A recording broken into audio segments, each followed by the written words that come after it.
omaze obaniriza tujja kudda kutuwogere sipiika kakati soko bakuba omuziki indako basebo ne banyabo baniriza banaye mwebale kujja ebyambalo bino byeru naye mwebale kujja mulabe banzidabiriza mukulike ekkubo mwebale kola ki mwebale kujja basebo ne banyabo njagala okwongera okusiima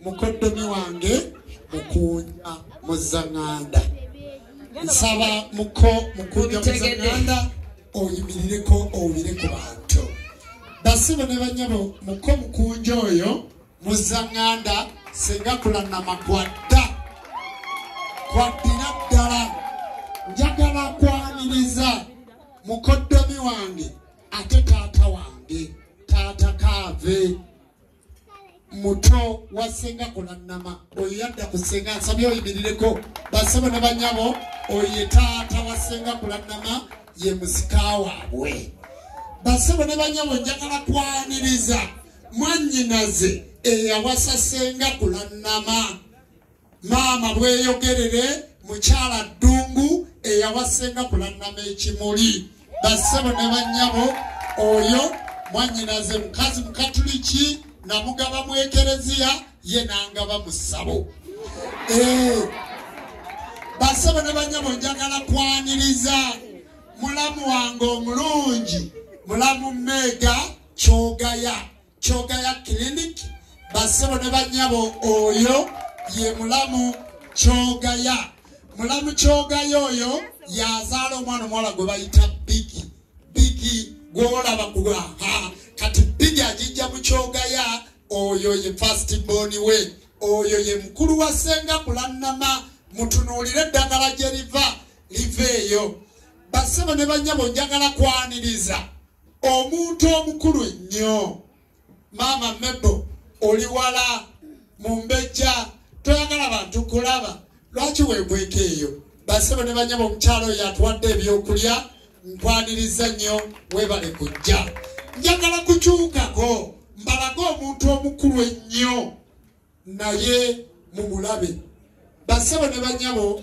waliwo omukyalo oyo gwe mulaba akoze akaviiri mumulaba oyo yimirirako omukyalo oyo yayambaza Sitesa Mayanja yimirirako kemulaba ajati anyuma omukyalo oyo yamudesigninga njagala okusiima n'okwebaza naye gwomanyi nti manager wa Sitesa Mayanja yedira nkima kyo wali obeddikawo lukirowooza okimanyi njagala kwaniriza manager weebale kwasaganya muyimbi sebo tata yimirirako abantu bakulabe oyo ye manager Lawrence bamuyita Sir Lawrence musajja yakola music n'akwata video teri muyimbi gwatakolera mpaka lwe yatuuka okuba manager Lawrence njagala kusinzira ku muzindaalo gwange guno kubanga ogwa Serenat gwali gwange weebale kumanaginga omuyimbi ayitibwa Sitesa weebale kukuuma ajati weebale kumujjanjaba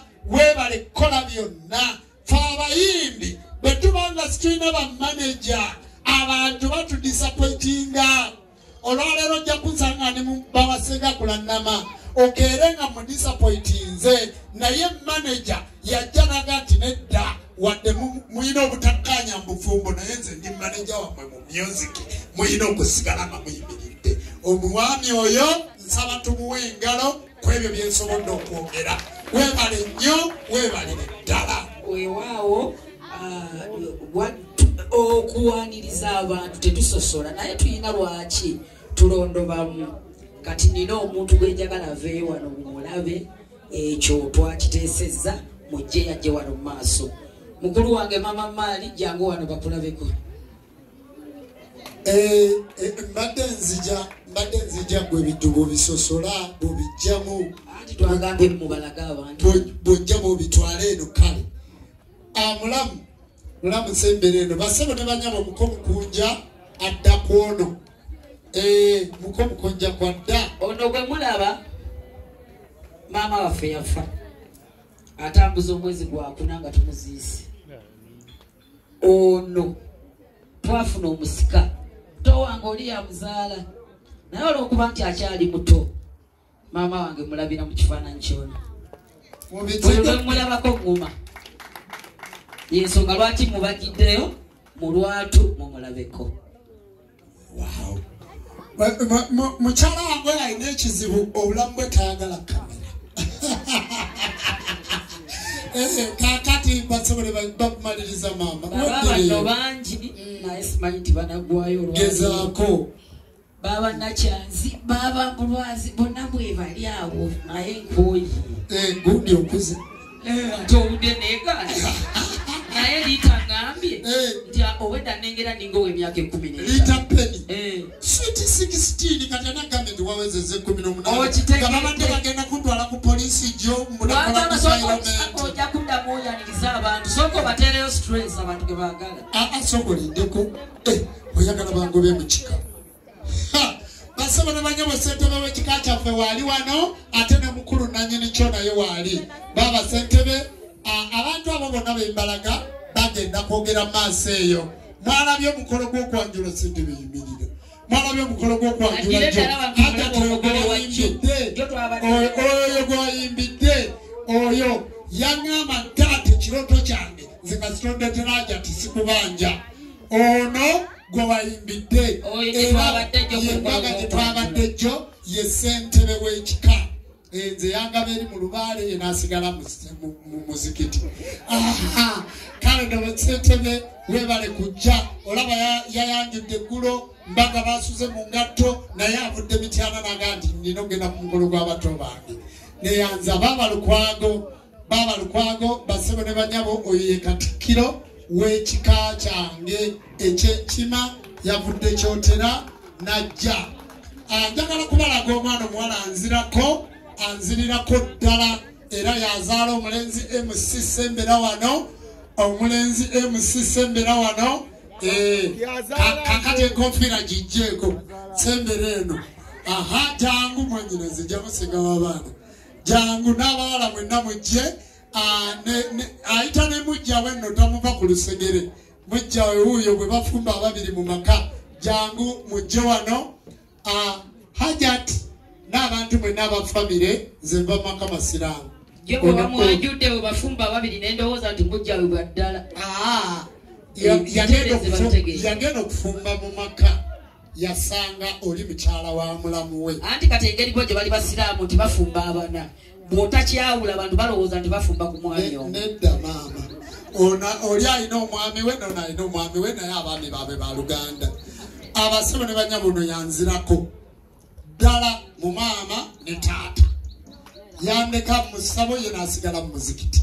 Kaakati ono ye first born we. Mujjwa wange ye mwana ono imaamu wa muzikiti.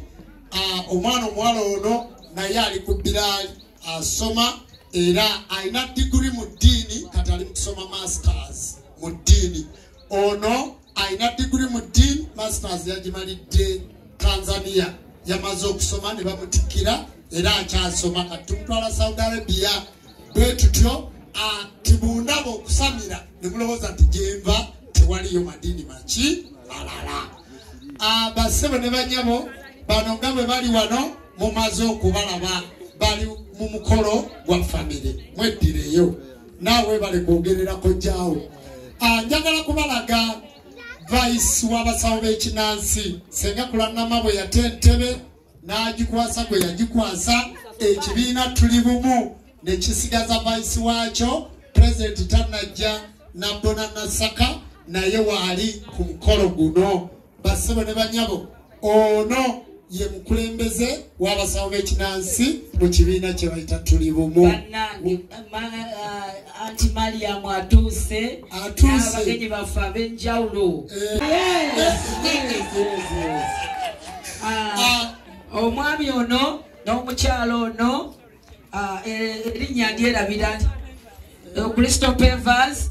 Abantu bano tukolagana mu business era bwe bakola pavers zino ennungi ze mulaba muzirabye mutunule wansi buli omu waali beba n'abantu bano. Ono ye director, ono ye manager. Tusanyuse nnyo okubalaba. Mubitegedde membo gyawe tukuza abantu bano. Kakati babatuuze bulungi. I'm very glad to see you. Thank you so much.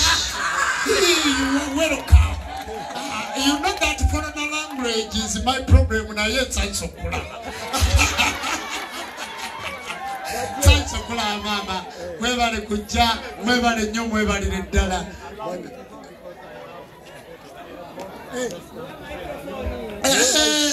Gambi agenda kwa airport na eka ababuzeeko. You greet that guest. How are you, everyone? I'm called Ramadan. I'm very happy to see you. I'm in Uganda since now 11 years and about to become also Ugandan. I'm getting, I think, next 2 months the new passport. Uganda is very nice. Me, I'm dealing in real estate, and I have also the factory for color papers, and I'm very happy to see you here, and let me allow you to enjoy. Me, I have to run to the airport at this moment. Thank you so much. Obudde bw'ennyonyi bumukutte agenda ku airport ayina ensi gy'agendamu. Kakati omugenyi bamutwale basaba ne banyama mbalaza nkola omubiri tukube ekifaananyi era oluyimba lwa jimu tugenda lugolera wano.